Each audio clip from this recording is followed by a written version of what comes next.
Episode 4 सत्य और विश्वास की परीक्षा। स्वर्गलोक में स्वर्ण महल की विशाल दीवारों और नक्काशीदार खिड़कियों के बीच राजकुमारी वाणी अपनी वीणा के तारों को धीरे धीरे छू रही थी। उसके मन में अब तक के सभी अनुभवों की गूंज थी, सपना, चेतावनी और अपने हृदय की गहरी आवाज।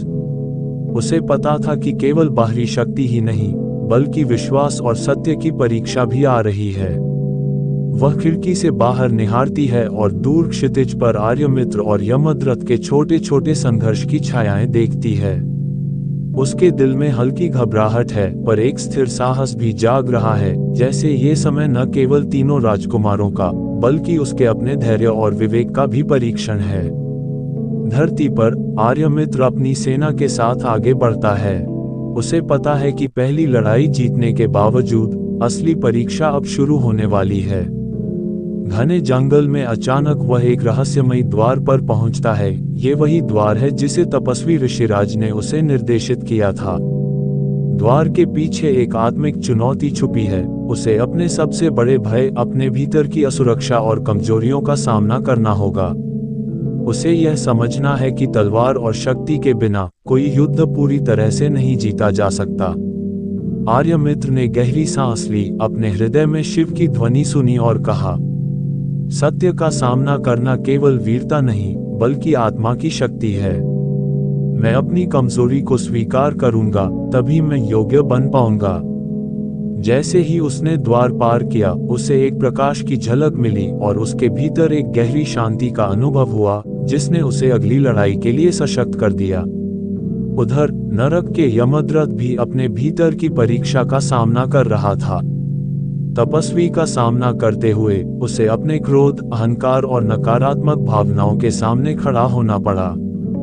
ज्वालाओं के बीच खड़े होकर उसने महसूस किया कि केवल शक्ति और आक्रमण से प्रेम और स्वर्गलोक को नहीं जीता जा सकता। अपनी आग को समझते हुए वह बोला, मैं न केवल बाहरी युद्ध में बल्कि अपने अंदर की आग को भी नियंत्रित करना सीखूंगा।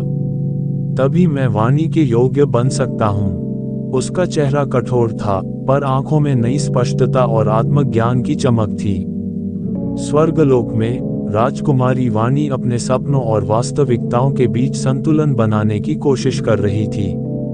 उसे अब यह एहसास हो रहा था कि तीनों राजकुमारों के संघर्ष केवल बाहरी नहीं, बल्कि आंतरिक भी हैं। हर अनुभव ने उसे तैयार किया कि स्वयंवर में केवल प्रेम ही नहीं, बल्कि विश्वास, साहस और निर्णय शक्ति भी महत्वपूर्ण होगी। गुफा में तपस्वी ऋषिराज ध्यानमग्न है और उनकी दृष्टि तीनों राजकुमारों के भीतर की लड़ाई पर टिक गई है। सत्य और विश्वास की परीक्षा शुरू हो चुकी है। जो अपने भीतर की आग, भय और असुरक्षा को पार कर लेगा, वही अगले चरण में जाएगा। और यही वह मार्ग है जो स्वर्ग की राजकुमारी के हृदय तक पहुंचेगा। अंत में तीनों राजकुमार अपनी अपनी आंतरिक लड़ाई पूरी कर चुके हैं। आर्यमित्र ने अपने डर का सामना किया, यमद्रथ ने अपनी ज्वाला को समझा और वाणी ने अपने हृदय की आवाज को सुना।